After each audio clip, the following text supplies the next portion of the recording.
2 wins from 2, 6 points from 6, and crucially, Arsenal are nowhere near their free-flowing best. That is so important. I think of all the points that we made there, you know, the fact that Arsenal won the game, great. The fact that Arsenal have won back-to-back games, great. But the most important thing, if you are an Arsenal fan, is the fact that Arsenal are managing to do it without playing well. That is the hallmark of a team that could win the Premier League title. It's essential that you pick up points when things aren't going your way. And tonight is a perfect example of that. Tough place to go. Crystal Palace, their first home game of the season. Always difficult to go there. Away from home, under the floodlights, it's going to be tough.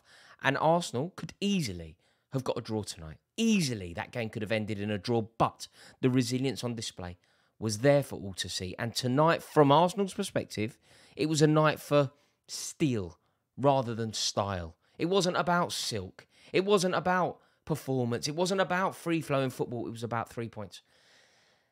Really annoyingly, Arsenal managed to accrue them. An excellent win for them. Mikel Arteta at the end, you could see the relief, the way that he punched the air.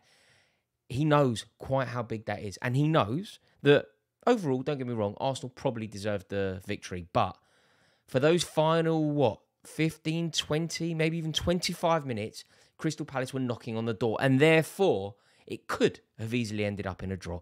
Before I go any further, may I just let you know that I am currently 60 subscribers away from another milestone. I am inching ever closer, a Rizla paper away, some may say, to 265,000 subscribers. So if you are watching this video and are currently unsubscribed, please consider subscribing. It really helps me out, and it would be my honour to welcome you into this community. Thank you so much. But brilliant night for Arsenal, and it's another brilliant night for Declan Rice. He was a colossus in the middle. It really was a leader's performance from him in the middle. It was a dogged performance from Arsenal, epitomised by Declan Rice. Fairly recently, I said that Declan Rice was clearly the signing of the summer. Like, almost non-negotiably. We don't really need to know how certain other players perform. We don't need to know how it goes for McAllister, or how it goes for Szoboszlai, or how it goes for a number of Chelsea new players, or whatever. You know, I'm not really up for the conversation. I thought it was fairly uncontroversial, to be honest. Declan Rice signing in the summer. Sounds fairly normal to me. Created a lot of reaction. Created a lot of heat for me, to be totally frank. And when I watch him play tonight, you can just see that he oozes class. He's so ready for the challenge that Arsenal are going to give him. He is so ready to launch a serious bid for a Premier League title. And he is the perfect person to marshal that midfield to try and somehow stop Manchester City winning 4 in a row. He has everything. Because he has the silk, he has the guile, he has the class, but he also has the ability to perform when a dogged, tenacious performance is necessary. And the sort of win that Arsenal managed to get tonight is the sort of win that you occasionally need to grind out when you are on your way to championships. You know, Arsenal were made to work hard for it. Declan Rice covered every blade of grass tonight. But that's what you have to do. Look, Arsenal were the better team. I'm slightly concerned in the tone of this video that I'm suggesting that Arsenal were lucky or maybe undeserved of their victory. And that isn't the case. Arsenal deserved to win the game. It's just one of those games that could have gone a different way. I think Arsenal fans, in fact, are probably the perfect example of a group of fans that have seen their team deserve 3 points and end up with less than that. Over the years, I'm talking. I'm talking about maybe a decade or so ago. Constantly playing really well, having all the ball, having all the chances, being slightly wasteful in front of goal and ending up with a point or less. So I think Arsenal fans will understand what I'm saying here. Arsenal were the better team, particularly in that first half. I thought they were excellent, but they couldn't find the final touch. And there's no bad news when you win a game of football, right?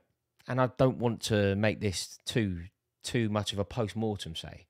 But those Eddie Nketiah chances, when he hit the post, that lob, when Declan Rice put him in and he went for the lob that went over the bar, he only had the keeper to beat, and he has to score that. I am afraid this may sound harsh, this may sound a little bit unforgiving, but you can't do that. You can't do that when you're up against this colossal Manchester City team. A Manchester City team going for 4 in a row. A Manchester City team who easily dispatched Newcastle United. A Manchester City team who weirdly have the bit between the teeth. They don't often have the bit between their teeth at this stage of the season.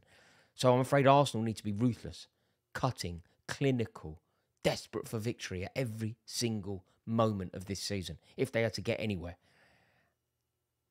And Eddie Nketiah missing chances like that is a concern for Arsenal fans. Arsenal fans tell me, am I being too harsh? I know he scored last week, and I know that he's played very well when you've needed him to. Over last season, he was scoring the goals. But I remain unconvinced. Look, I know that he was involved in winning the penalty. I know that some would argue that he made amends for that. Some will talk to me about scoring winners for Manchester United last year. Maybe some would talk to me about scoring last week. I'm unconvinced. And unless Arsenal can work out a way of being more clinical in front of goal when Gabriel Jesus isn't there, or the ball falls to someone other than Saka, who we need to talk about in a minute, by the way. I just think there's a slight problem there. But Arsenal did really well today. You know, it's always going to be the case, isn't it, for Arsenal at a ground like Selhurst Park, that Arsenal will effectively have to suffer for the 3 points. But they did it, and they were comfortable. But when Tomiyasu was contentiously, we'll call it, sent off, the game changed, and it was a hard-fought victory. And when you have 10 men in your first away game of the season, securing victory is huge. They are the results that you need to get to win the league. It's a big win. They dug in and they saw it out. It wasn't pretty, but 6 points from 6 is really all that matters for Arsenal. You've got Declan Rice, who I think was man of the match. You've got Martin Odegaard, who scored the winner. And you've got Bukayo Saka, who was absolutely irresistible today. You will notice that I awarded Declan Rice my man of the match, almost at the expense of Saka, who I've just said was irresistible. That is because Bukayo Saka has set a new bar. He now is judged as being one of the best players in the world, which I believe he is. He is now judged as a world-class talent. So, yeah, he may well have been brilliant. And I saw a crazy stat. He was Arsenal's outright leader in terms of shots, in terms of chances created, but also in terms of ball recovery. He carried the ball nearly as many yards as Saliba, bearing in mind where they're picking the ball up, the difference. You know, I think that the way that we judge Bukayo Saka is changing. You know, we do this with great players. We judge them by a different yardstick. And I think he is now becoming that Saka. We're holding him to the very top tier. So for him to get a man as a match award, it's not about being the best player on the pitch. It's about being the best version of himself. He really is a sensational talent. Like, it's unbelievable quite how good he is. So young. Is the public face of Arsenal, isn't he? If you think of who personifies this Arsenal team, it's Bukayo Saka. He has that position, the position that he plays, sewn up for England. There was a time where there was some jeopardy around who's going to be the right winger for England. You know, we saw various players played in that position at various points over the last few years. Southgate has tried out Jadon Sancho, he's tried him there, tried Mason Mount there, tried Raheem Sterling there, tried various players there, and Saka was one of many. It was actually the other side that was sewn up. It was Sterling. It was Sterling on the left, and the right was up for grabs. Totally changed that. He's now sensational, like absolutely sensational. And with him in the team, with Odegaard pulling the strings, I thought Thomas Partey had a very good game as well.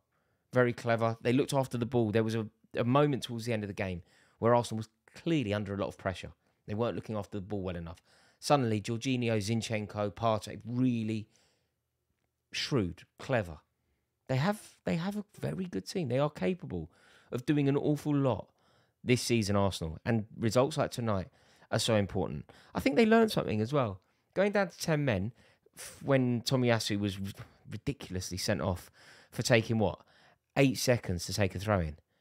I mean, it was foolish to get booked. It was also foolish for that kind of light grab on Ayew's T-shirt.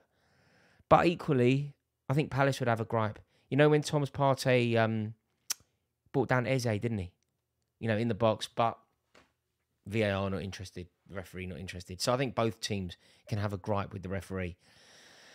And both teams have grievances that I think are probably legitimate. You know, it got to that stage with the refs, but boring chatting at refs, no one wants to do that. But big result for Arsenal because let's face it, any slip these days from Arsenal, it's going to be massive for the title race. It sounds ridiculous, but every 3 points is now so important because it's going to take 90 points at least to win the league. So there are very few occasions where you can afford to drop points.